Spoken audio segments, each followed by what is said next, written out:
അയ്യപ്പ സംഗമത്തിന് ബദൽ പരിപാടി സംഘടിപ്പിക്കാൻ ഡൽഹിയിലെ ഹിന്ദു സംഘടനകൾ തീരുമാനമെടുത്തിരിക്കുന്നു എന്നുള്ളതാണ് നമ്മുടെ വാർത്ത. RK പുരം ക്ഷേത്രത്തിലാണ് വിവിധ ഹിന്ദു സംഘടനകളുടെ നേതൃത്വത്തിൽ ഈ പരിപാടി സംഘടിപ്പിക്കുക.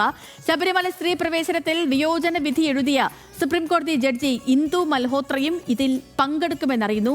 ശരത്ലാലാണ് കൂടുതൽ വിവരങ്ങളുമായി ഡൽഹിയിൽ നിന്ന് ചേർന്നത്. ശരത്ത്, ഇപ്പോൾ സംസ്ഥാനത്ത് നാളെ അയ്യപ്പ സംഗമം നടക്കാൻ പോവുകയാണ്. VVIPകൾ അടക്കം 10,3500ഓളം പേര് പങ്കെടുക്കുന്ന വലിയ ഒരു സംഗമമാണ് നടക്കാൻ പോകുന്നത്. ഇപ്പോൾ ഹിന്ദു സംഘടനകളുടെ നീക്കം, ഡൽഹിയിലെ ഹിന്ദു സംഘടനകളുടെ നീക്കം എന്താണ്? ഇന്ദു മൽഹോത്രയുടെ സാന്നിധ്യം ഈ സംഗമത്തിന് എത്രത്തോളം ഊർജം പകരും?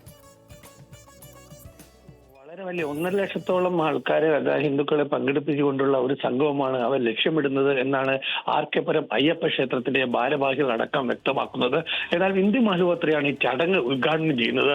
ഈ അയ്യപ്പ സംഗമത്തിൽ കുറച്ച് ആവശ്യങ്ങളും ഉന്നയിക്കുമെന്നാണ് സംഘടനകൾ പറയുന്നത്. സംസ്ഥാന സർക്കാരിന് മുമ്പിൽ ഒരു അയ്യപ്പ സംഗമത്തിൻ്റെതായ ഒരു നിർദ്ദേശങ്ങൾ അല്ലെങ്കിൽ ആവശ്യങ്ങൾ ഉന്നയിക്കും. അത് സംസ്ഥാന സർക്കാരിനെ അറിയിക്കും.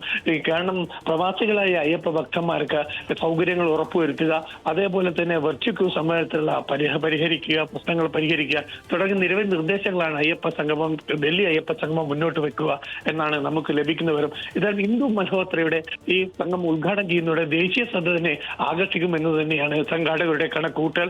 1.5 ലക്ഷത്തോളം പേരെ പങ്കെടുക്കുകയും ഇന്ദു മൽഹോത്ര ഇത് ഉദ്ഘാടനം ചെയ്യുന്നതോടുകൂടി തന്നെ സംഗമം വലിയൊരു വിജയമായി മാറുമെന്ന് തന്നെയാണ് ഹിന്ദു സംഘടനകളുടെ പ്രതീക്ഷ. ഏതായാലും എല്ലാ ഹിന്ദു സംഘടനകളും ഇതിൽ പങ്കാളികളാണ്. അയ്യപ്പ സേവാ സംഘം അടക്കമുള്ള അല്ലെങ്കിൽ ഡൽഹിയിലെ BJPയുടെ പോഷക സംഘടനയായ നവോദയം അടക്കമുള്ള സംഘടനകളാണ് ഈ സംഘാടകത്തിന് പിന്നിലെന്നും നമുക്ക് വ്യക്തമാണ്. ഏതായാലും വലിയൊരു സംഭവമായിട്ട് തന്നെയാണ് ഹിന്ദു സംഗമം ഇവിടെ ആഘോഷിക്കാനും അതേപോലെ തന്നെ നടത്താനും ഹിന്ദു സംഘടനകൾ തീരുമാനിച്ചിരിക്കുന്നത്. ഓക്കെ ശരത്ത്, വ്യക്തമാണ്.